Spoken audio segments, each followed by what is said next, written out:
Well, has everybody been to at least one of these classes so far? Is there anybody new? Okay, so you've all experienced the atheist role play a little bit here and there? Okay, awesome. Well, we're so glad you're back. What we're going to do tonight is we're going to talk about, we're kind of cramming 3 things into one subject tonight. Well, I shouldn't say cram because it's going to be really fun, and I really hope that you enjoy this as much as I enjoyed putting it together because it was really fun. We're going to talk about worldview. We're going to talk about some logic principles. We're going to talk about what truth is, how can we know it, and then we're going to do a critical analysis of the Star Wars movies based on what we learned about worldview and truth and all that. So it's going to be really fun. So let's start with worldview. What is worldview? Can somebody give me a definition of what is a worldview? Come on in. Anybody? What is worldview? What is worldview? I'll give it a shot. The set of beliefs that you filter everything you experience through. That's exactly right. Worldview is the lens through which you see the world.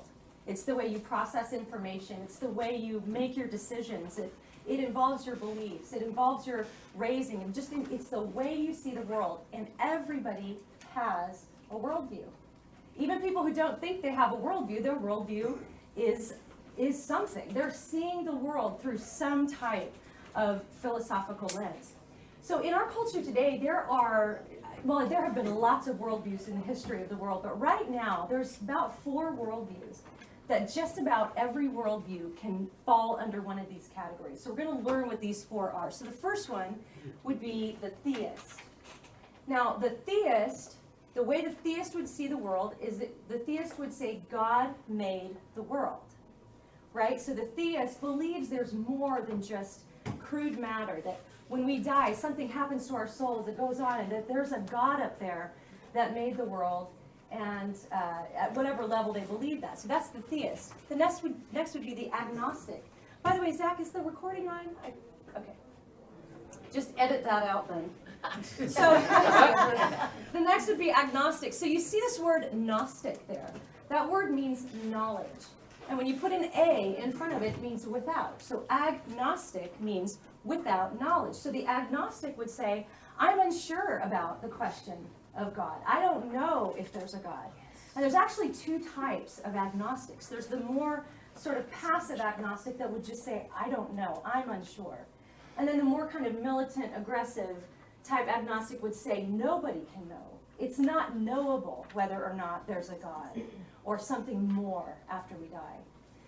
The next worldview would be the atheist. Now remember, we take this word, which is theist, the person that believes that God made the world. You put an A in front of it, it's without God. So the atheist would be the person who would say, there is no God. There is nothing after we die. It's just matter, molecules, atoms, and when you're dead, it's done. There's nothing else. That would be the atheist. And then the last worldview that I would say a lot of our cultural beliefs fall under would be pantheist. Now, the pantheist would believe that the world, the universe, everything in it, living people and animals and nature is God. So not that a God made the universe, but that the universe actually is God. So for the theist, for theism, can you all think of some belief systems or religions that are theistic? Christianity, that's right. We are Christian theists. Islam is theistic. What else? And Judaism. Those are the 3 main monotheistic religions and belief systems. Atheists would be like secular humanism, would fall under that. Scientism, which we're going to learn about in future weeks. Materialism, which basically the belief that only matter exists is materialism. Naturalism, which is very closely related to materialism, would be an atheistic belief. And a lot of the science that's done in modern times is done through the philosophical filter of naturalism or materialism, where they don't even allow for there being something outside of the natural world, which we're going to talk about as well. And then can someone give me some examples of some pantheistic beliefs or religions? New Age. New Age, yes. Mm-hmm. What else? Zen Buddhism, Hinduism. In fact, this is all over movies. If you're really watching for, like, did you all see Avatar?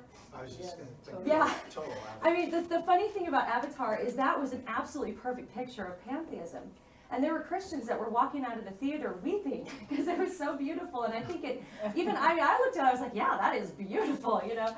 But it's a pantheistic view of reality. In fact, my daughter is 7 and she wanted to watch the Pocahontas cartoon movie that came out probably when I was still in high school. It was a long time ago. But I thought, well, okay, we'll watch it, but we're going to talk about it. So we watched it. And I don't know if you've all seen it, but there's a scene where she's singing to Grandmother Willow and talking about everything being interconnected. Lion King, Circle of Life, everything interconnected. That's a pantheistic view, so I used that as a teaching opportunity to kind of teach her about the worldview of pantheism. And parents, this is a great place to start with kids. If you have kids, teach them these 4 worldviews. And then tell them, whatever you watch on TV, whatever movie you see, whatever music you listen to, it all has a worldview. What is it? Try to identify the worldview in this TV show you're watching. And then use that as a talking point. What are the worldviews of each individual character? And with my daughter, to make it kind of simple at her age, I'll even just say, what do these people believe is the most important thing in life? What is this movie saying about what's important in life? And then what does the Bible say is important in life? And that helps give kind of a critical thinking. It helps get it going. And all of us too, as Christians, I would just encourage us all, don't be consumers. Don't just take whatever's given, but analyze it. I mean, we don't have to be afraid of it. But let's be smart. Let's analyze. What is the worldview? What is the message? Who wrote this? What's their worldview?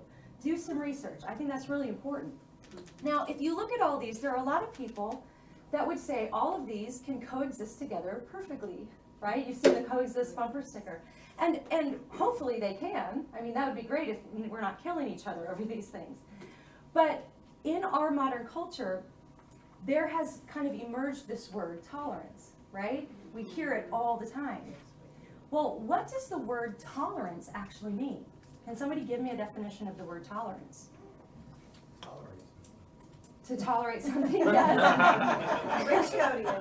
But what has to be true for you to tolerate something? Yeah. That you don't mind somebody else's opinion. Say it again? You don't mind somebody else's You don't mind somebody else's opinion. That's a good way to put it. The original and classic, yeah. Well, I don't know, this might be stupid. To tolerate someone, wouldn't you almost also though have to deny your own beliefs? Not necessarily. Yeah, that's okay, that's a good thought. But the original and classic definition of the word tolerance is to put up with something that you disagree with. You're not tolerating it if you agree with it, because then you're just agreeing with it. So by its very definition, to tolerate something means you're putting up with it or you're being kind, or we're not killing each other over it, but we disagree. Now, in a more modern sense, in our modern culture now, that word has taken on more of a definition, something along the lines of celebrating all views and beliefs as equally true and valid, right? That's the picture I get when I talk to people who are preaching tolerance, for the most part, unless they're really thinking about it intelligently. What they're really saying is we have to celebrate all views as equally true. Well, that's impossible, because in logic, how many of you have ever taken a critical thinking class? Okay, just a handful. Man, I wish that this would be required in every high school, and even especially at the college level. But for all beliefs to be equally valid and true, it violates a law of logic. Oh, well, I'm sorry. Let's go here first. Gave Adam a little modesty bar there. What bar? For worldview, we're going to relate these 4 worldviews as from a painter to a painting, how that worldview would see the painting. And I did give Adam a little modesty bar because this is the Sistine Chapel ceiling, the creation of Adam. And, the sin hadn't happened yet, but it has now, so I think he'd want the modesty bar. So the theist would say that God made the painting. Now you look at this painting and you can see there's design, right? You can see the form of human bodies. You can see faces and ears and fingers and noses, and you can see hands, and so you can see that this is representing something that somebody designed, right? So the theist would say that was painted by God. The agnostic would say, I don't really know how it got there. The atheist would say the painting has always existed and no one painted it, and it's just the result of billions of years of erosion and time and chance, And then the pantheist would say God is the painting and the painting should be worshipped, okay? But if all of those are true at the same time, it violates a logic law called the law of non-contradiction. Now, the law of non-contradiction just says that two contradictory statements can't be true in the same way, in the same sense, at the same time. So basically, to put it simply, if I were to hold this up and say, this is a water bottle, and then I were to say, this is not a water bottle, that would be a contradictory statement. So they both can't be right. It either is a water bottle or it's not a water bottle. Now, they both could be wrong. It could be something else. This could be an apple. But it can't both be a water bottle and not a water bottle at the same time, in the same sense. I mean, it seems simple, right? Almost stupidly simple that we have to even say this, but this is classic logic. You can look this up on any university's philosophy page and find the definition there. This is a well-accepted law of logic. So let's apply this to the Bible, just to kind of as an exercise to see how this law of non-contradiction works.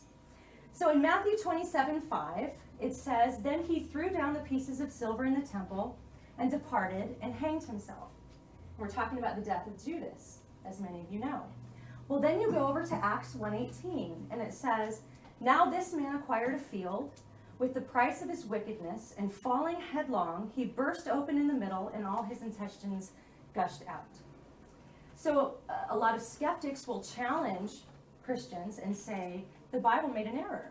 Because in one verse it says he hanged himself, and in the other verse it says that he fell and burst open in the middle, and then his intestines gushed out. So which is it? And there are books written with all of these supposed contradictions illustrated. It really shakes a lot of people's faith. But you don't have to be a theologian. Let's just apply the law of non-contradiction to this. What is the contradictory statement to he hanged himself? He didn't hang. He didn't hang himself. Well, that's not what Acts says. It says he fell. Well, he had to be up somewhere to fall, right? And to fall with your entrails gushing out, how would that happen? I mean, what would have to happen for that to be so easy? Kind of trauma, but also you might have been up there for a while because the body starts to break down. And so, I don't know for sure if that's how it happened, but I don't think that those two verses are necessarily contradictory. I think they can be explained because they don't contradict each other in that way. So another little law of logic would be self-refuting statements. Now, these are fun. You will hear these every single day, especially if you have a Facebook page. Oh, yeah. So basically, a self-refuting statement is a statement that if it's true, then it's actually false, and it refutes itself. So to give you an example of what I'm talking about, let me write some of these up here. So it says, never use the word never. Right? Well, you just used the word never, so you're contradicting yourself by using it, right? Now, we all do this. I do this with my kids. If you're a mom, you make self-repeating statements every day. I'm not going to talk to you right now. But this statement is false. Well, if that's true, then the statement is false, right? Are you catching on? Are you getting this? Okay. I can't speak a word in English. Well, I just did. So I obviously can, and so I refuted myself by saying that. Here's one you see all the time. Question everything. Now, what could you respond to that to show the contradiction? Well, it's not necessarily a hard contradiction, but you just say, why? Should I question that? Right? All right, now we're going to look at some as they apply to beliefs in religion. Oh no, that one first. This slide left intentionally blank. You'll see this all the time. All right, so here's some that relate with religious beliefs. There is no truth. Have you all heard that? People say things like that. There's no truth. I've had people tell me that to my face. Now, remember the way we can interact with people by asking questions? What's a question we could ask if somebody were to say this that would expose the contradiction? Is that true? Is there no false? Is that true? What'd you say? Is there nothing false? Is there nothing false? Yeah, that's good too, yeah. Are you standing here? Yeah, okay, so get them to actually commit to a truth claim. That's good too. But a great one is what Deanna said. Is that true? There is no truth. Well, is that true? There are no absolutes. Absolutely. That's right. Are you absolutely sure? Here's another one. Truth is relative. To what? Think about the statement. The statement says something is true about truth, right? That truth is relative. So is that truth relative? Does that make sense? Here's a couple more. You shouldn't try to convert people to your view. They're trying to convert you to the view that you shouldn't convert people to your view, right? So why are you trying to convert me to your view? Would be a good answer for that. Is this kind of making sense? Yeah. Kind of like liberals. I mean, freedom Yeah. of speech, but what I say. Yeah, exactly. Science is the only way to determine truth. Scientists say this all the time, especially in the modern world. Science is the only way to determine truth. What they're saying is only what you can prove in a lab is what you can know about truth. The problem with that statement is that this statement, science is the only way to determine truth, was not proven in a lab. That is a philosophical position. So you could say, can science determine if that statement about science is true? Make sense? So be thinking about this week, especially if you're on Facebook or around college campuses. Self-refuting statements abound. Okay, so what we're going to do that I think is going to be super fun, I hope it's going to be super fun. We have any Star Wars fans No. here tonight? Let's We're start. going to take... Oh, he wore Matt, Come on. that's awesome. Come on, I got Finn and Poe. Like, He wore Good. Star Wars socks. That's Come on. awesome. I'm wearing Star Wars underwear. Okay, Prove it. okay. Bet you're not. They started as Luke, now they're Darth Vader.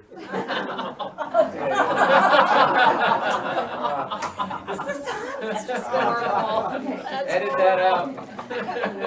So I want to be really clear that what I'm not doing is making any kind of commentary as to whether Christians should see Star Wars or not see Star Wars. Those are conversations that are valid and worth having. But that's not the purpose of this. The purpose of this is to take a critical look at Star Wars with what we've just learned about worldview, the law of non-contradiction, and self-refuting statements, and we're going to analyze what is the worldview of Star Wars. So the first thing we need to understand about Star Wars is that Star Wars is most definitely about religion. And we know this because the movies themselves identify themselves as a religion when they're referencing the Jedi and the Force. So as Christians, we might look at Star Wars and say, well, what do we have in common there? What's kind of a similarity? Well, you have this sort of godlike essence, right? The Force. It's not necessarily personal like the God we believe in, but it's sort of this all-pervasive spiritual sort of essence that permeates everything. So that might be something we have in common. Well, the Jedi and the Force is a religion, and we can know this from the movies themselves. So can we dim the lights and we'll, or maybe not that much. Is there a way, you did it yesterday, somebody did it. Well, this is as dim as Squint it your eye. gets. It's Okay. good for slides, but for the movie, you might want it off. Just for Okay, a go ahead and second. turn it off, and just leave it off for a minute, and I'll pretend I'm here and talking. Okay, so let's take a look here. Don't underestimate the Force. The Jedi are extinct. Their fire has gone out of the universe. You, my friend, are all that's left of their religion. So he says, you, my friend, are all that's left of their religion. Let's look at another spot. This is Han Solo talking about the Force. Now, he's more of the agnostic of the group, and here we go. He says, Hokey religions and ancient weapons are no match for a good blaster at your side, kid. Hokey religions are no match for a good blaster at your side. Here's another one. Pay good attention to what they say throughout this whole thing here. Don't be too proud of this technological terror you've constructed. The ability to destroy a planet is insignificant next to the power of the Force. Don't try to frighten us with your sorcerer's ways, Lord Vader. Your sad devotion to that ancient religion has not helped you conjure up the stolen data tapes, or given you clairvoyance enough to find the rebels' hidden fort.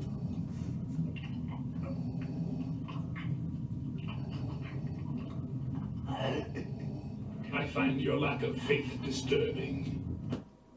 Okay, you can turn the light on for just a second. That's what we call it. So I just first of all love that there's data tapes in the future, but if you notice, he referenced religion, but then Darth Vader at the end, he says, I find your lack of faith disturbing. So it becomes clear that within this religion of the Jedi and the Force, it requires faith to access the Force, right? And so we have this scene where Yoda is training Luke Skywalker in the swamp. It's a famous scene. If you're Star Wars fans, you know this scene. And he's training Luke how to use the Force. And so Luke's X-Wing starfighter has fallen in the swamp, and Yoda tells him to use the Force to draw his X-Wing starfighter out of the swamp. So Luke just conjures up everything he can, and he tries, and the starfighter comes up just a little bit, and then it comes crashing back down into the swamp, and he can't do it. And then Yoda gives him a little pep talk, and I want you to pay really close attention to what Yoda says and how he describes the Force in this scene.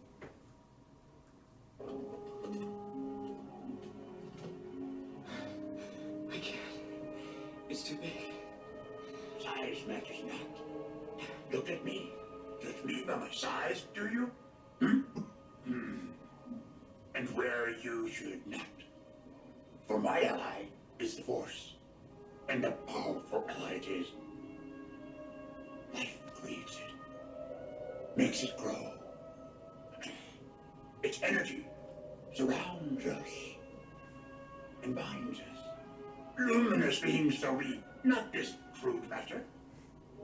You must feel the Force around you. Here, between you, me, the tree, the rock, everywhere. Yes, even between the land and the ship.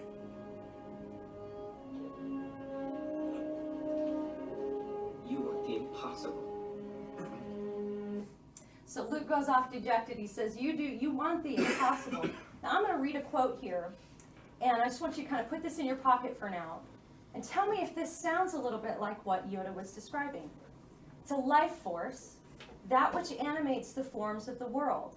It is the vibratory nature of phenomena, the flow and tremoring that is happening continuously at molecular, atomic, and subatomic levels. Does that kind of sound like what Yoda was describing, where he's talking about this energy that's connecting all things and vibrating through all things? Well, that quote I just read you is from a lady named Elizabeth Renninger, and she's a Taoism expert.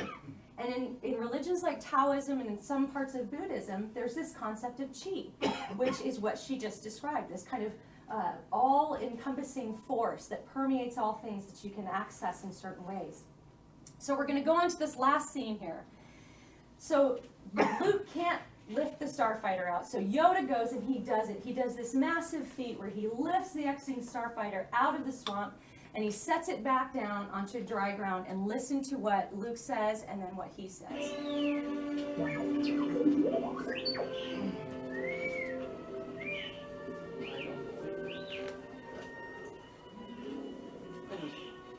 Believe it. That is why you fail. I don't believe it. And then Yoda, so you can turn back on.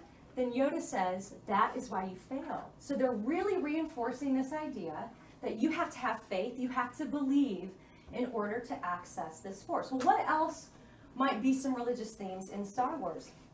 Well, there's the concept of the afterlife. After Obi-Wan Kenobi dies, he appears to Luke in his X-Wing fighter, and he tells him that Yoda will always be with you. And then there's a scene at the end, which, sorry, Zach, one more, where we see, right here,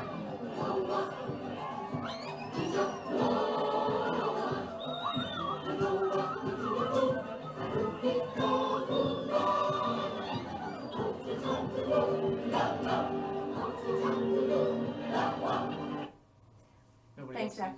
So, what, I'm sorry? Nobody else sees it? Well, I don't know. I don't know if they do or not, but what we clearly do see is Obi-Wan Kenobi and Yoda, and then Anakin Skywalker, who had become Darth Vader, but now we see him kind of in a redeemed state, don't we? So not only do we have the concept of the afterlife, but we have redemption in the afterlife. So there are a lot of things we have in common. There's even a vague reference to a virgin birth in Star Wars. I'm not doing it anymore. Zach, thank you, though. How about a hand for Zach on those lights? Yeah. reference to a virgin birth. There's a scene where Ki Gong Jin asks Anakin's mother, remember Anakin's the one who became Darth Vader, he asked her, who is his father? And she said there was no father. Now I don't know if they're, if they're saying for sure that was a virgin birth, but there's a little bit of an implication there. So there's a lot of things that we might even say we believe things like that. Well, the question is, what did George Lucas mean to convey or to communicate with these movies? Well, he gave an interview to Bill Moyers in 1999. And he said this, he said, I put the Force into the movies in order to awaken a certain kind of spirituality in young people. More a belief in God than any religious system. So he definitely was wanting to awaken spirituality. He said, I see Star Wars as taking all the issues that religion represents and trying to distill them down into a more modern and easily accessible construct, that there's a greater mystery out there. Now this is really interesting. He said when the film came out, almost every single religion took Star Wars and used it as an example of their religion. They were able to relate it to stories in the Bible, the Quran, and the Torah.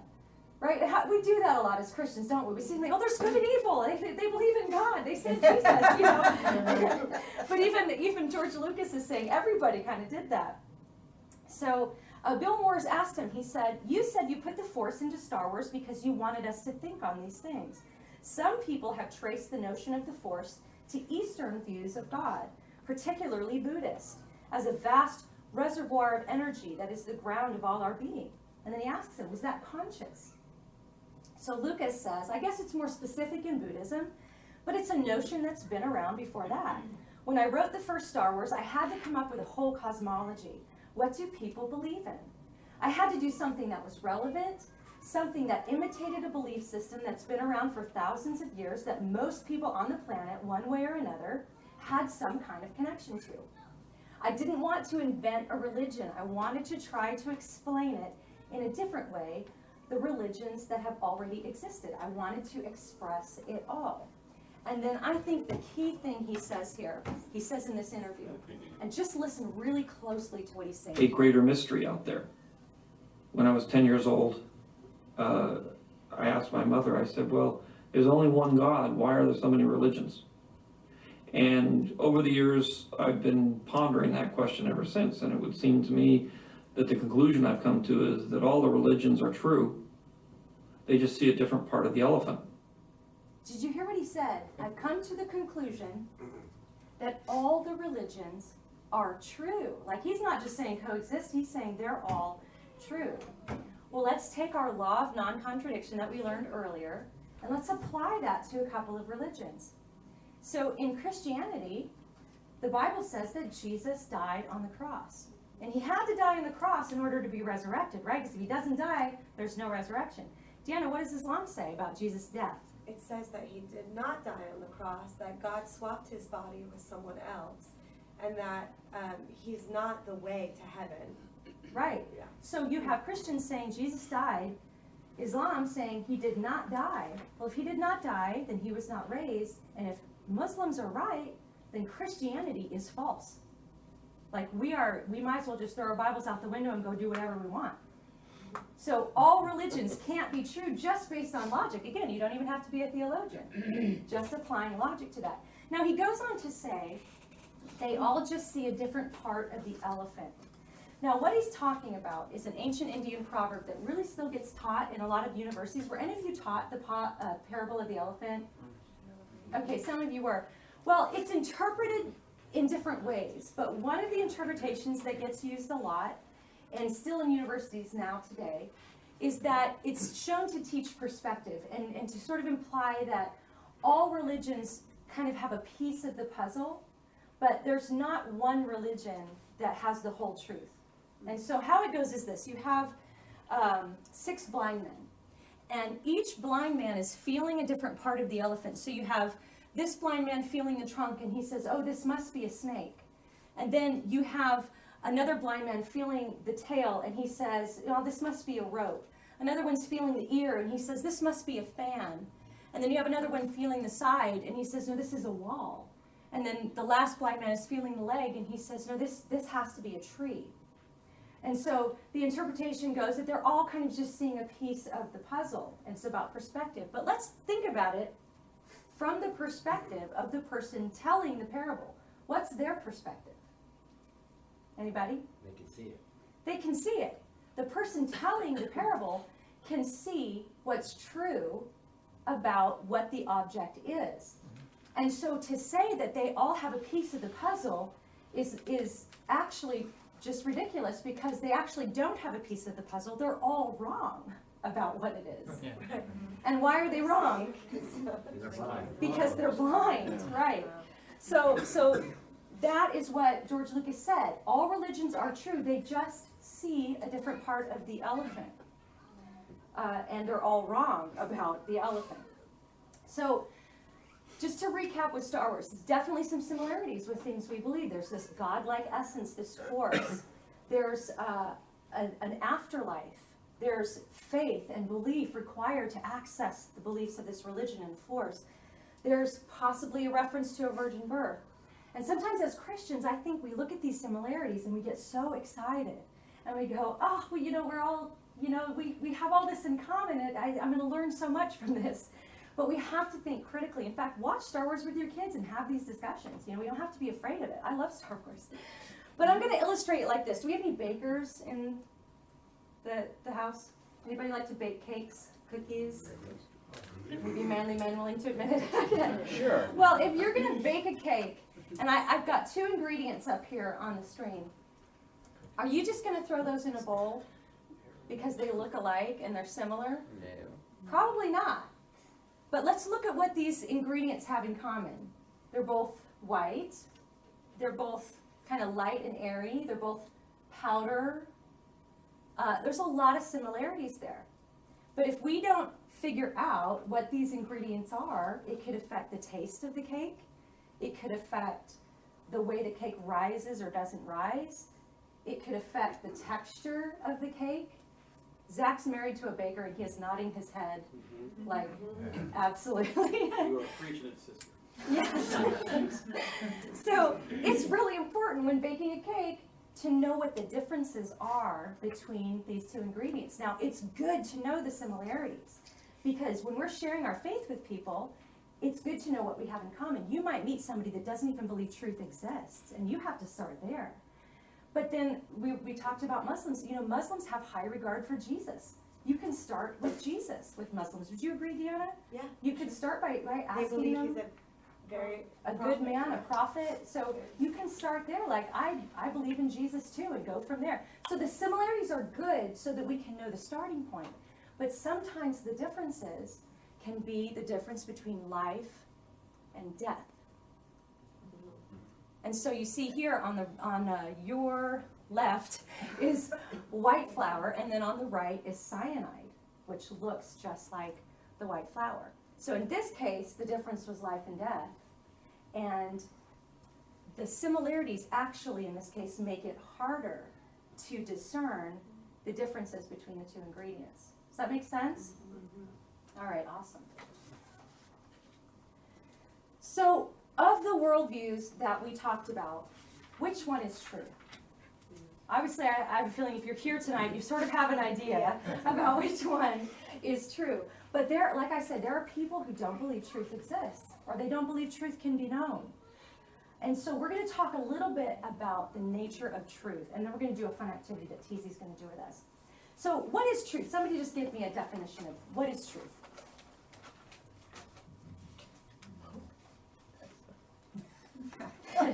I'll give you a hint. It's so obvious and easy that you probably want to say it, but you're embarrassed to say it because it's so obvious and easy. Something that's true. Something that's true, yes. Okay, truth is a belief or a statement that corresponds with reality. Okay, so if I make the statement that this is a bottle of water, my belief and my statement correspond with reality, that this is in actuality a bottle of water. Okay? So that's what the definition of truth is. Now just a few little things about truth. Truth is discovered. Truth is not invented. Newton wasn't sitting under the apple tree trying to invent gravity. He discovered it. Benjamin Franklin did not invent electricity. He discovered it. So truths exist, even if there's nobody around to discover it or process it or know it. Truth is transcultural, which means it's true for all people of all time periods. So take math, for example. 2 + 2 = 4 here, right now, in Lieber's Fork. 2 + 2 = 4 in a jungle somewhere in Congo. 2 + 2 = 4 on Mars, even if there's no human being there to observe it. If 2 things are put with 2 other things, you have 4 things. That is true everywhere for all people at all times. Another thing about truth is that truth is unchanging, even though our beliefs about truth might change. And to give an example of this, a long time ago, people believed that the Earth was the center of the solar system, that the sun went around the Earth. Now we know now, most of us, that that is not true. That it's the sun that's at the center of the universe, and the Earth and the other planets orbit around the sun. So our belief about the truth changed, but it was always true. The truth never changed. Now, unfortunately, in our culture, it seems like we're going in the opposite direction. Now, our beliefs about truth are changing away from truth, where in that case, they changed towards truth. But the truth never changes. Another thing is that beliefs can't change what's true, despite how sincere the person is who believes it. A couple years ago, there was a lady in the news named Rachel Dolezal. Do you all remember this? Uh-huh. This was a woman that was running a local chapter of the NAACP. And she was a white woman that was identifying herself as a black woman and passing herself off as a black woman. And it caused this firestorm of controversy. All kinds of different communities were commenting on it, and there was all this debate. And I watched an interview with her, and she seemed incredibly sincere, that she really loves the black community. She identifies as one of the black community. But the problem is that it doesn't change how she identifies herself, doesn't change the truth about who she is. Her birth certificate lists 2 Caucasian parents. She's a Caucasian woman. And so her beliefs, despite how sincere and well-meaning they may be, don't change the truth about who she is in her identity. And if we as Christians don't get this right, then we're actually going to be harming people by celebrating things about them that are not true, instead of identifying truth to bring healing. Make sense? Another thing about truth is that truth is not affected by the attitude of the one professing it. So you could have a bumbling idiot saying something absolutely true, and then you could have a great orator that's brilliant with words that's just telling lies. I mean, we all know that right now, especially with election season politicians. I mean, I'm not saying they're all lying, but I'm just saying, you see great orators tell lies. And then you might see somebody that's just not good with words at all, but they're the ones actually telling the truth. So the truth is what matters, not necessarily the way the person is saying it. I love this quote from St. Augustine. I love Augustine. It says, "A statement is not necessarily true because it is wrapped in fine language, or false because it's awkwardly expressed," right? So truth isn't affected, the actual truth of it. Now, people's belief about the truth might be affected by the way the person says it, but the actual truth is not affected. So TZ's going to come up and do a fun, she's going to give one more little aspect of truth too, about truth claims, and then we're going to do an activity. Yeah. Okay, Yeah. come on. Okay, well, I was gonna add just a couple of thoughts regarding truth, and especially when it relates to people who say, well, there is no truth, or that's true for you and it's not true for me. And what I've found is, if you really want to get someone to really come to their true belief about truth, is use money, use their money in the example. So for example, if someone said to me, I don't believe that they're saying that, they believe in the whole philosophy of what's true for you is true for you, and what's true for me is true for me. Well, then I would say, okay, let's go to the bank and give me all your money, because it's mine. That's my truth. Usually at that point, they will begin to realize they don't really firmly stand behind the true for you, true for me concept. There's going to be a point at which their philosophy is going to break down, because it's not sustainable to live that way. And this is where I think what Elisa was mentioning is that our culture is kind of moving toward a direction where the definition of what makes something true, how we said what is true is that which corresponds to reality. Our culture is now saying what is true is what you believe. If I say I believe I am something, then that is true. That is now my truth. So the definition of truth is trying to change, and it won't change, but it's what is the cultural norm now. This is what we're dealing with in the issues of transgender and all different kinds of things. So be prepared to be thinking about, is this person making a truth claim? And this is what I wanted to talk about. There's a difference between a truth, or what is truth, and a truth claim. And I think part of the beginning of getting better at just critical thinking is being able to first become truth claim identifiers. Be listening around you. We're bombarded with truth claims all the time. It doesn't necessarily mean it's accurate if it's being claimed. So number one, start listening for truth claims. Then once you've identified a truth claim, then there are two choices we have that we need to kind of start gearing our minds toward, because there are two types of truth claims: subjective truth claims and objective truth claims. Does anybody know the difference? You think you know the difference between a subjective truth claim and an objective truth claim? Subjective can't be measured Okay, by statistics. okay. Good. Anybody else? Okay, that was good. A subjective claim, well, let's just do this. For example, what's the best ice cream flavor in the world? Cookies and cream? Chocolate mint? Vanilla. Yes. Vanilla? Vanilla? Is that Flavor really upon your- which is that all what other I said? flavors Out are of built. here. Who are you? Vanilla? Okay. Who are you? Chocolate, mint. Okay, you're all wrong. The best ice cream flavor is chocolate malted crunch.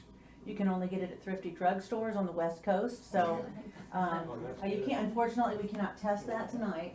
But would that be ridiculous if I actually thought I was telling you you were all wrong? Yes. Right, because that's a subjective, that's a preference truth.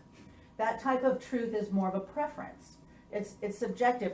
If you said, the best ice cream is chocolate, if I really wanted to get to the bottom of that answer to verify that, where would I have to go?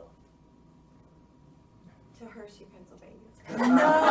Okay, so let's say that, okay, let's say Glenn makes the statement, vanilla is the best ice cream flavor. Come on.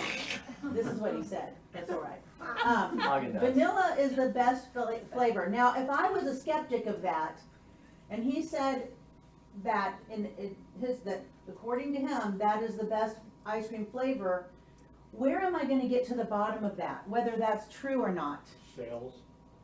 Okay, I might not be phrasing this correctly. How did you come to If that he conclusion? makes that claim, if he is saying vanilla is the best flavor, You have to try it. according to him, then the answer is only gonna be found in him. But let me make the point this way. If I said vanilla ice cream is the cure for diabetes, we're still talking about vanilla ice cream. But now where will the answer be found? If I want to get to the bottom of whether that's true or not, is that going to be found inside my head? Proof. Nope.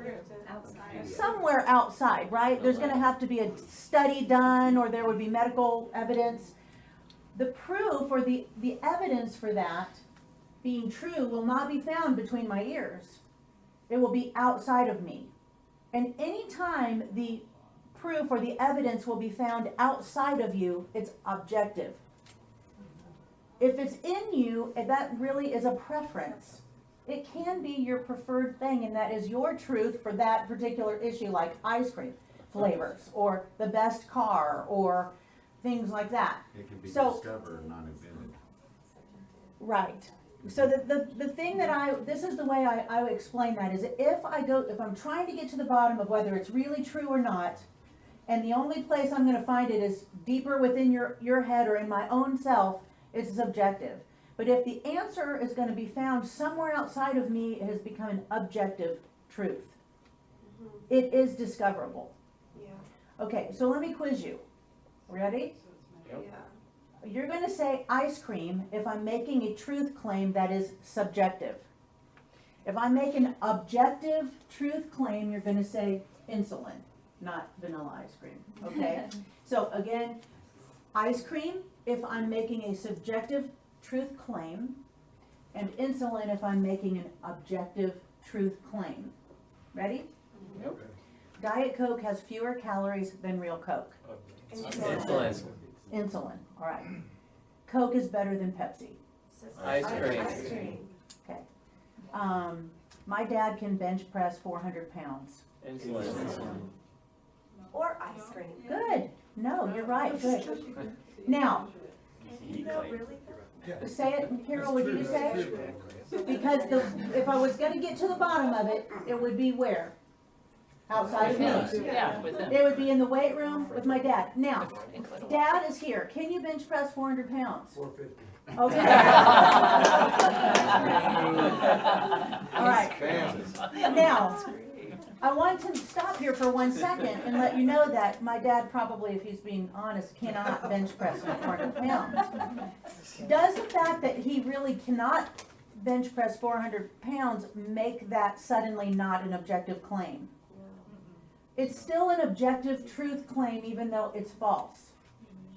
It doesn't change the fact that it's verifiable outside of me or investigatable outside of me. Okay, how about this one? George Washington was the first president of the United States after the Constitution. Insulin. Insulin. Insulin. Yeah. Okay, where would we get to the bottom of that? In between my ears? No. No, so it's not a subjective truth claim. But could we, what special type of objective truth is this? Good. This is a historical, this is an historical truth claim. But would you still agree it's not subjective? Yes. That's not subjective, that's objective, even though it's historical. So, how about this? Jesus Christ died on the cross. Insulin. All the way. That's a historically objective truth claim. That's not subjective. But our culture will tell us it is. That's your truth, not mine. That's an opinion. That's your preference. And what we need to know as believers is that, no, it isn't. That is an historical, objective truth claim that can be verified and investigated. Yes? I was thinking those when you confront somebody with this, say they're transgender or whatnot, and you say that it's proven that you were born a woman, but you're saying you were a man or whatever. Mm-hmm. And he's saying, well, that's your truth. My truth is that I was, what did I say? Born a man, whatever. Born a man, but I think, well, this person thinks they're a woman. So their truth to them is their brain is female, but their body's a man. Like, how do you argue when somebody's saying, well, my truth, the truth that I believe is that my brain is true, but my body's not, or, you know what I'm saying? Right, that they are thinking that even the investigatable evidence would be that genetically maybe their DNA does show male chromosomes, but in their brain, in some testable way, we could somehow discover that in their brain they're actually a female. That's a complicated medical scientific issue there, which I'm knowing that, I would not want to go to that level in the conversation personally, because that's just getting crazy, which I'm not saying I believe that's out, that's what the evidence would find. That's really grasping at straws. Well, again, that's found inside yourself. Right, that still makes it very But I subjective. would say, like our culture is the first, like this time in history is the first time in history that gender is defined. It was always defined by the physicality, and so we're experimenting now by education with kids and all this. We don't know the ramifications of that. But I would just say, that's a subjective, because it's only found inside them, in their minds, right, in their brains. But I'm not sure that arguing like with somebody who's going through that's the best Yeah. course, but just because there's usually so much pain and abuse and stuff like that going on, but I would say that's subjective because it's inside it's Well, I found think what inside they're the trying to prove minds. though is to take it beyond that. It's not just it would be Right. something that you could actually test, Yeah. even though it's in the brain, that there's something with the chemical, like the Well, you have to physiological change the part of their definition of brain. gender, which is what people are doing. Right. Are trying to do. For us though, like the purposes that what I feel like for us is definitely, we're gonna walk in so much love and we need to have a much, much mercy. Because minimally, this is a mental illness. And, I mean, this is a mental, if I came in here today and told you that I really believe I'm an eagle and I'm gonna go get feathers attached to my body to change my physicality to match what I believe I am, you would know that I was struggling. So minimally, we just need to know, this is a struggle. This is a struggle, and it's not to be minimized, because there's a lot of pain involved. But for our purposes, what we want, and we definitely want to be able to raise our children to understand, there's a big difference between a belief and a truth. And we can have a million beliefs. There can be as many beliefs as you want, but there can only be one truth. So yeah, we can tolerate one another, and we can love one another, but someone's got to be true. Even the statement, all roads lead to heaven. Think about this, do all roads lead to Grace Chapel? If you get on any road you want out there, is it gonna bring you here? I mean, so even that thought is like, how can all roads lead to one direction, one location? We wanna just know that what we are standing on as Christians, what I love knowing is that I'm not standing on just a belief. I'm standing on truth, and I believe it, because it is true, not the other way around. And so the goal would be, become investigators of truth claims. You'll hear it a lot in the political campaigns and in the news. Everyone's making a truth claim. Is this a subjective truth claim? Is this objective? And then if it is objective, what would we want to do? Verify. Yeah. Become good verifiers. Don't be lazy. Don't wimp out at that point and say, well, that's objective truth, but I don't really care to go find out. I don't want to get to the bottom of it. And the neat thing about this class is what we're really presenting is the journey that others have gone before us, and great scholars and historians and others and ourselves, trying to get to the bottom of some of those truth claims. Did Jesus come out of that grave? Did he live? We talked last week, was Jesus actually a historical character? Yes. Did he live? Yes, so. Yeah, awesome. Yeah. So to wrap up real quick, we're gonna take this into the applicational kind of part, and do you all remember the questions? If somebody comes to you now that you know what a truth claim is which is different than the truth, an actual truth claim. When you have come into a situation where somebody's making a truth claim, what can you ask them? Do y'all remember? How did you come to this conclusion? What's the first one though? What do you mean by that? What do you mean by that? Right. And so let's take Zach's atheist role play from last week.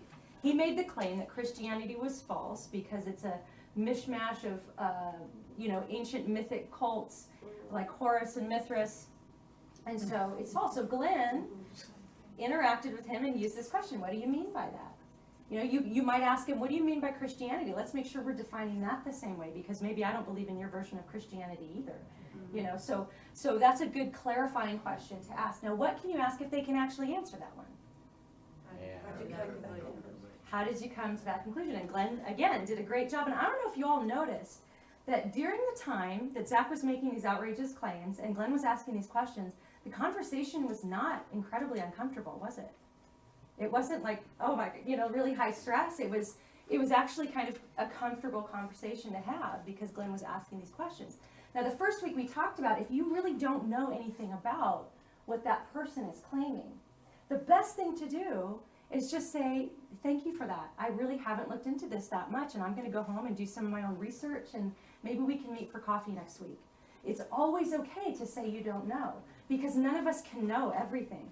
a marine biologist could come in here and talk about some sort of like flora in the, Antarctica or whatever, and I wouldn't have a clue what they're talking about. It's okay to say, I haven't heard that. I'm going to look into that a little bit. And so that's always a good thing to do. But let's say that you actually do know some things about what this person is claiming. We're going to give you a third question that you can ask. Now, what I want you to notice before we do this third question is that what you're doing by asking these clarifying questions is you're keeping yourself from having to be the one making the claims. Does that make sense? If you have not made a claim, you have nothing to defend. The person who makes the claim has to defend their claim, not you. And don't let them trick you into making a claim. Sometimes someone might get angry and say, well, but you're a Christian and you believe this stupid stuff about this, that. And you can say, I really actually haven't said anything about what I believe, but I'm really curious. I want to know what you believe. Mm-hmm. And that way you can keep yourself from having to make a defense of something you haven't claimed. So the last question you can ask, now you might have to make a little bit of a truth claim in this last one. The last one you can ask is, have you considered? And this again will diffuse anger. It can diffuse the emotional kind of stuff that can go on. So in the case of Zach's atheist role play, Glenn asked him the first question, what do you mean by that? Zach eloquently explained what he meant. And then Glenn said, well, how did you come to that conclusion? And Zach explained eloquently how he came to that conclusion. But if you know a little something about the Mithraic mythology and Horus Heroes, you might say, have you considered that possibly it was the early Christians that influenced the Mithrists and not the other way around? And if they have considered that, you can discuss that. But if they haven't considered that, then they might say, well, no, of course not. And then, well, why? And then you can even kind of zero in on the fact that in the Roman section, a lot of the Mithric stuff shows up later than Christians. So it really probably is the other way around, that Christians were influencing the Mithrists. So it's so easy to make claims. It's easy to get up here. I mean, Zach made such a good case, didn't he? I knew the answers, and I'm sitting there like, man, that really sounds good, And so it's easy to make claims. But I want you to notice the two different ways that we did the atheist role play. The first week, Teasy and I forced you guys into the position of having to make the claims. We asked you the question, why are you a Christian? And we really didn't make a whole lot of claims. We were just kind of trying to shoot down your claims, which put you on the spot. But then when Zach did it, he did it the other way, where he made the claims. And so I think we all kind of felt a little more in control of the conversation because we could ask these questions and do that. But be aware of that. When you're doing evangelism, when you're sharing your faith with somebody, if they're coming at you with a claim, identify the claim. And then ask a clarifying question about their claim. And in that way, we can, like we say, put a pebble in someone's shoe, because if you give someone too much truth to chew on in one conversation, they're probably not going to chew any of it. Now, you can always share the gospel, always, absolutely. But if you can just share a little bit that might just, that the guy that said the thing about Mithras might go home, get on his computer, well, when did the earliest Mithraic stuff show up? And then he starts looking into it, put a pebble in his shoe. That's really goal achieved, I say, if we're able to do that. So this week, I want to challenge us to be engaging our minds to recognize self-refuting statements, right? To be recognizing truth claims, and to just be thinking through the lens of worldview, everything we see on TV, everything we see on movies and in music. And I'll just end with one of my favorite quotes about truth. We all know this, right? Truth will set you free, or it will make you really mad. And that's the truth. So we're going to pray, and then we'll take some questions. You guys can make over questions too. I love to pray the Psalms. So I'm going to pray a little bit from Psalm 25:5 over us. It says, Lord, lead us in your truth and teach us, for you are the God of our salvation. For you we wait all the day long. Amen? Amen. So do you guys have any questions? Well, I do. Yeah.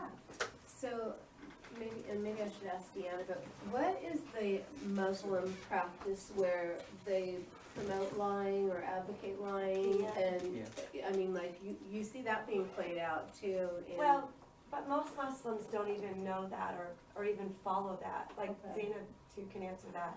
Okay. I didn't grow up thinking I could lie to people for my faith, and it's only on 3 occasions that it's even okay to fix a marriage, like to lie in order to save your marriage.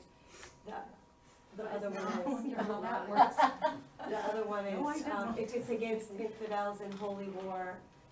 And If it's the trick, if it's a holy war and you just wanna you're lying to win the war, or, you know. Yeah, that's but okay. it's not like every Muslim doesn't go around thinking, oh, I can lie. No. I didn't grow up believing. Well, and I was thinking more of the, you know, the Muslims that we see in leadership right now, who, like, they'll make a total contradictory statement, you know, our commander-in-chief right now, and say something, and you're like, that's not what really just happened, but, so you don't attribute that to that practice at all, like when you see someone, and the intent is to trick infidels? I don't think Obama is Muslim, I really don't. I think he's deceived, but I don't think he's Muslim. Okay. So I wouldn't even go there. So have you seen that played out at all, like with I've the never ministry and all that? experienced it. No, so it's not Have you seen? common? No. And, yeah, she came from Baghdad. So, yeah. Anybody else? Majority. He was joking. Apparently no sarcasm, though. Her face was like, really? This guy's dumb. May I, returning to one of the teaching points that you had there, by the way, really well done, really well done. Self-refuting. Can I get a TP? You need the TP. Earlier. No, I think it was law of non-contradiction, right? So refresh my memory, law of non-contradiction means? 2 contradictory statements cannot both be true at the same time in the same sense. Excellent. So getting that back on our canvas for a little bit, I'm putting on the devil horse for just a second, to imagine a scenario where we're talking about non-contradiction. We're talking to somebody who also might know a little bit about the Bible, or at least can Google stuff, right? Okay. And so they come to you with this. Oh, boy. No. This is I don't not- have my Bible dictionary, Bible No. difficulties with me, but. I'm throwing you a softball because I think you know the answer to this, Okay. but this is one that I think some people Yeah. throw out Sure. when it comes to non-contradiction and scripture. Yeah. Proverbs 26. Let me get the screen turned up a little bit. Yeah. Verse 4 and 5. Do not answer a fool according to his folly, or you yourself will be just like him. Answer a fool according to his folly, or he will be wise in his own eyes. Right. Now those are 2 verses right next to each other, Yeah. and they appear on the surface Right. to be saying contradictory things, but they're in the Bible. Yeah. How do you respond? There are 2 ways I would approach that, depending on where the person's at. If it's a Christian who's struggling with, this seems to contradict, what do I do with this? Then I would probably approach it from the aspect of hermeneutics, which is biblical interpretation. The Proverbs are not meant to be hard promises, right? The wisdom literature that's in the Bible, Ecclesiastes, Proverbs, Song of Solomon, it's poetic in form, it's wisdom literature. These are principles that are not always 100% true. As far as like, this is gonna work out this way 100% of the time, always. So for example, take the verse, train up a child in the way they should go, and then when they're old, they will not depart from it. Well, obviously we know that sometimes they do, right? Yeah. Because it's a principle. The Proverbs are wisdom principles that, generally speaking, and this is taught at the most conservative theological institutions. This is not like liberal stuff. This is proper interpretation of the Proverbs. So in that case, obviously, whoever wrote those right next to each other, you know, and knows that they don't contradict. So it's a principle. And sometimes, in some situations, don't answer a fool. And then other times, answer that fool. You know what I'm saying? And so it's leaving it up to your specific, interpretation of what's happening actually in that moment to kind of decide where you're going to go. Now, That's not how I just now interpreted that scripture.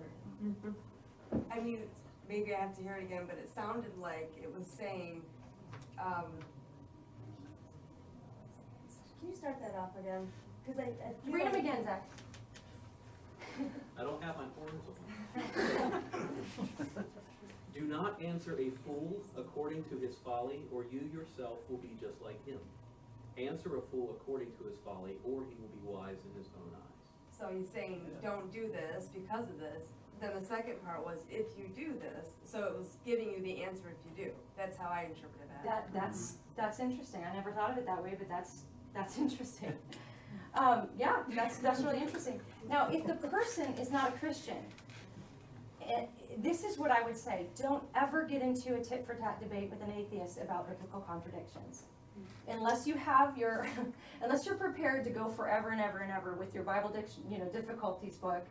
Because it's going to go on forever. They're going to give you one, you're going to go look it up and tell them how it reconciles. And then you're going to give another one. I would get off of it. And I would say, look, I'm going to grant, just for the sake of argument. Now, I believe that the Bible does not have errors. I believe all these things you're mentioning can be reconciled. But I'm going to grant, just for the sake of argument, that the Bible is not inerrant. That there could be mistakes in there. Okay? But let's look at the New Testament documents, as most even atheist scholars do, and grant them as status as historical documents. And they might have differences about how this happened or how this, but they all agree, all the historical accounts agree that Jesus was resurrected from the dead. And there are sources outside the Bible that affirm that these people actually believed that he was raised from the dead. And I would get it off the Bible contradictions and onto the resurrection. That's what I would do.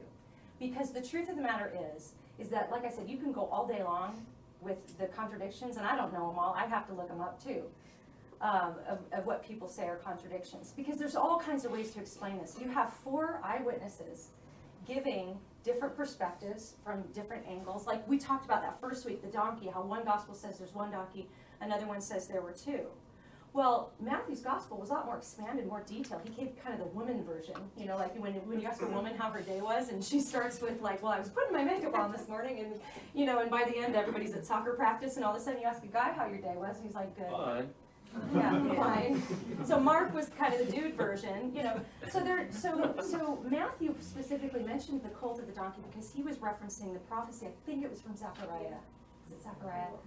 Somebody tell me if I'm wrong on that, but which said it would be on the colt of a donkey. So it was important to him to put that detail in there. So how many donkeys were there?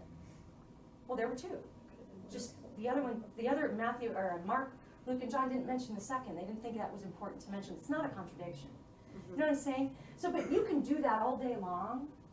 But if you can just get it off, like what Deanna, when we were that first week having the atheist role play, she could have just said, look, let's just say there is mistakes. I mean, there's mistakes in all kinds of historical literature, but we can know that, like Titanic, for example, half the people, like a bunch of people were saying it split in 2, and then other eyewitnesses were saying it went down whole. And for years they never knew until the filmmaker guy, what's his name, went down there. Yeah, and just it was in half, right? Is that what he said? So we know that one massive group of people was wrong, but what did they all agree on? That it sank, right? Yeah. So if you can get it off the so-called contradictions, because the truth is nobody's going to come to Christ because you convince them there are no contradictions in the Bible. Well, and really, that verse that you brought up, Zach, it doesn't say, did it say never answer a fool? Actually made it sound like it said, don't answer foolishly to a fool. Well, it I'm says just curious, if you do, I'm just curious. Become the fool. Did it say never? The word never does not appear in this translation. Well, there you go, there's your answer. I thought it was interesting. There's your answer, it's not. Like, don't answer a fool and this will happen. Answer him and this will happen. Yeah, that's. It'd be different if it said never. Thank you for that. I'm going to go home and do a little. Yeah, that research. seems That's so very good. Well, I have to look it up. Let me just say, if I may, very quickly, and then throw it back to you. The only reason why I brought that up is not to turn this into let's talk about biblical interpretation because that'll go on and on. But I think it's important with respect to what you're talking about, these laws of non-contradiction, self-refutating arguments, things like that, is that sometimes you may encounter somebody who knows that as well and may try to use that law against you and use your own scripture, our own scripture, against us, which I think we're all at this point understanding, okay, there's more going on there than just that. Right. And you said your definition of the law of non-contradiction was one I've heard before, and that is It cannot be two things, they can't be true in the same sense at the same time, right? I mean, that, I'm paraphrasing. So obviously we have something deeper going on there, and that's an invitation to a deeper conversation. And that's where you have to kind of see if somebody's open too, because if they're just trying to hit you with all the mistakes in the Bible, you're not gonna get anywhere with them, no matter what you say. Yeah. You know, so, yeah. You know, and to speak to that, anyone I've spoken with who knows a whole lot about that stuff, who's not a believer, there's a reason why they know a whole lot about it. That's really true. And generally, it's because they're trying to nail a Christian. Yeah, Generally, exactly. not all the time. And then you get behind the veil or the curtain, and you realize that there's actually a story there, Yeah. a personal It's really story, good. and there's something going on.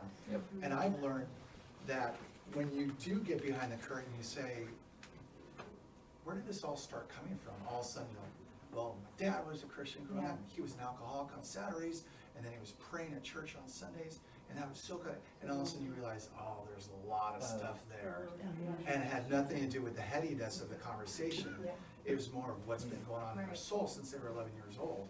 And all of a sudden, now that's where the love part comes in, of being an apologist, you know, which is what it's really all about. It comes back to their heart, you know, and it's, I guess, I get goosebumps. That's great, on that. that's really great, thank you for that, that's, yeah, that's a really good observation, yeah. I was with a Muslim today, and they were talking about the Bible, and oh, how many Bibles are there? And I said, well, there's one, but there's many different translations, you know.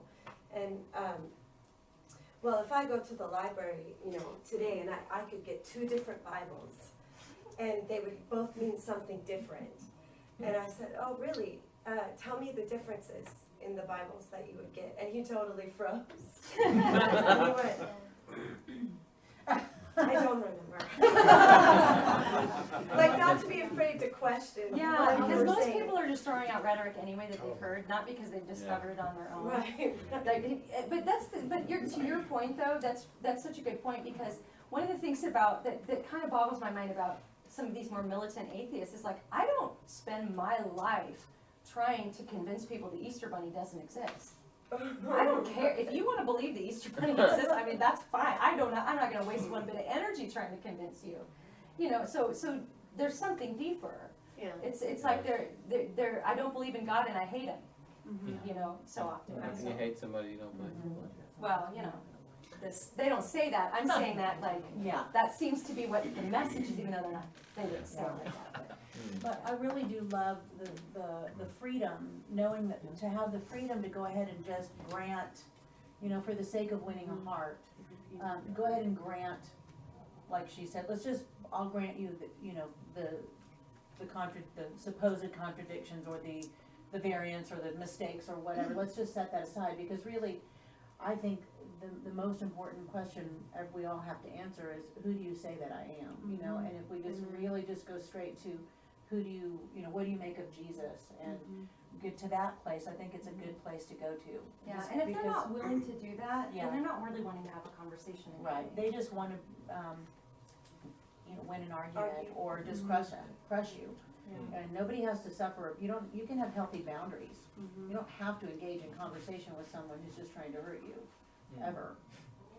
You know. I think the invitation that you, the challenge that you left us with, have you considered? To me, you're inviting them, you're not challenging, because my dad is a scientist and he says he's an atheist, but he'll say, I see what God has done in your life and your family's life. So our pastor back home in California said, then he's not an atheist. So we'll have a conversation, and I just repeat back, so you believe, because he was a research chemist, so he's big on research, so you believe that you're born and you live and then you die. I said, then what? And he goes, well, that's the problem. So when you say, I said, okay, Dad, you enjoy, you know, researching, I mean, thoroughly researched evolution, and there's so much evidence that points to that. And I said, well, then you at least owe it to yourself. Have you considered researching creation? And leave it at that, because then that doesn't make it where he's wrong and I'm right, and it's not personal, and it keeps the relationship, like you said, open, so he can see what God is doing in Well, our you could lives. even also, if he's really sold on evolution, you could say, have you considered the actual origin of life, like where the first life came from. Because Darwinism doesn't have an answer for that. No. And might be a really good question. Have you considered first life, origin of life? You know, and then you could probably share with her there's lots of new scientific data on after-death experiences, where literally the people will go and they see, like, there was a shoe on this street corner, and they come back and they report this, and it's actually like scholars are looking at it right now. I would not investigate anything that seemed hokey, honestly, and the only reason why I've even given it any thought at all is just scholarly reports that I trusted the scholars that Gary were. Habermas is doing a Right, lot of that. so, but yeah, there's thousands of near-death experiences on document, where, this is just fascinating if you're interested at all, that where, they interview people who claim to have experienced something after being declared dead, and then they come back to life. And some people have come back to life even 10 hours later in a morgue. And who knows how that happens, but many of the people this one book is called Imagine Heaven, if you're interested. This was just a scholar who decided to go ahead and look at all the accounts and then find the similarities in them. And then he's not trying to make a theological statement, but he does tie it into what the Bible has to say about it. And it lines up pretty well, which is fascinating. But there are accounts from people that were born blind, not that they went blind, but they've never seen in their life, come back and describe the room, what they saw in the town. People that were born deaf would come back and describe an entire conversation they heard. People neurosurgeons that would have been the ones that would have debunked it completely, experiencing things, and they're completely brain dead, so they're not hallucinating. It's kind of interesting, but what they're doing now is they are using that as evidence for God. That there's too much evidence amassing for people who are experiencing out of body things that would mean they're still there. Evidence for the human soul, right? Yeah, for the soul. The soul, and some of the similarities are pretty amazing. Yeah, we were at the baseball field last night, and the coach's wife was saying that her mother, who's recently passed, was a hospice nurse, and she had this long career, like 47 years. She said in her mother's career, she never once, she was talking about witnessing death, she never once saw an atheist die. She said every single time they ended up praying to God and turning to God, and I thought that was powerful. Any other questions before we go? Yeah. Just have a question in this whole context of apologetics. Something that I've done over the years, and I'm just curious what you think about it. It's a valid technique or it's an instance. But just me personally, I've always wanted to get to the bottom line and and so when I'd be talking to atheists and they want to go down all these rabbit trails, I would just stop and just say, look, if you're right, there's no God, there's no heaven, there's no afterlife, there's no Jesus, then I will have lived an ordered life, peaceful life. When I die, I won't know any different. So, but if I'm right, and there is a God, and there is eternal life, and there is a Jesus, when you die, That's you're Scott. gonna You know what that have is? a rude awakening. Pascal's wager. Yeah. It is, okay, so. Pascal's wager. He was a philosopher in the 1700s, somewhere around there. I don't know. Enlightenment era, but yeah, But it it's the brings same it- kind of thing. brings Like, the if you're conversation right, in. then we're all fine. Whatever. Somewhere around If there. I'm Long right, time ago. that's bad news. Yeah. And so I would just say, that's something to think about. Yeah. Because are you willing to bet your eternal life on that? Are you sure? That would work, but not with Muslims. A lot of people actually are willing to bet their eternity on it. They're so convinced there's no God that argument actually doesn't carry any water for them, and it's hard to believe. But I've talked to a lot of people, and they hear that, they're like, that's witchcraft. So. So just to speak on it, I don't mind going down the rabbit trails. Like, I love the discussion, and it's about the relationship for me. It's about connecting. I mean, I have some guys that I have lots of robust discussion with, and not that I have all the answers, I don't. It makes me think, sharpens me. Yeah. But also throw a few bombs in there, you know, some hard words, some hard truths in there. But it's about the relationship, and it's about the connecting, and so the rabbit trails to me is not to be scared of. Yeah, it's good. It reminds me too of just a concept in general, is that at some point, if you do have good friends who are atheists or skeptics and you actually get to engage in these kind of conversations, there may be times when you just have to make that decision of, you know, do I want to be right, or do I want to have a relationship? You know, that's not a phrase I've coined, but even in all kinds of situations that we can, even with Christian friends, it's always wise to think, I can be right, but I might lose this friend. And hearts are the biggest deal. Relationships are the biggest deal. So just being willing to walk away with some things on the table and just loving and praying, and it's good. You know, just to mention this, something along that lines, what I've learned with my Christian friends on Facebook, the ones who argue the most, the non-believers, are the ones who have the least respect. And not that I haven't done that before, but I have a Jewish friend who I played football with in high school, and I haven't seen him in 25 years or something like that. He was dying of pancreatic cancer a few years ago. And I was in town visiting my dad, who just passed away the day before of pancreatic cancer. And this Jewish guy, we met in a truck outside of a Starbucks in Encino, California. And he just, for 2.5 hours, I hadn't seen the guy in decades, but he, I guess, trusted me because I was nice in my arguing on Facebook. I was nice about it.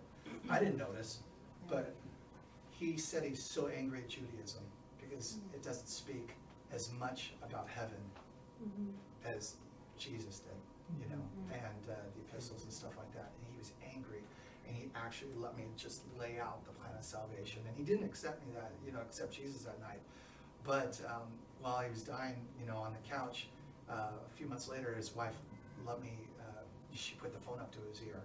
And my last words to him is, you gotta say yes to Jesus. You gotta say yes to Jesus. And he didn't respond whatsoever. And then a day or two later, he passed away. But, you know, it's just, you know, it's about the relationship. And it may not be going well with that person you're in that conversation with, but how you treat them, it could be 25 years later. You're the one believer that they trust. Yeah, and you can do because that the way you without handle them. sacrificing truth. I would definitely just agree with that. We're wanting to win people. We can't sacrifice the truth. You know, you can't capitulate to a lie, but, you know, it's about winning the person and not winning arguments, which I think sometimes apologetics gets a bad name like that. But we've got to let people go get their kids and stuff. But thank you all so much for being here. Next week is going to be fun. Talk about some science stuff. You'll want to be here.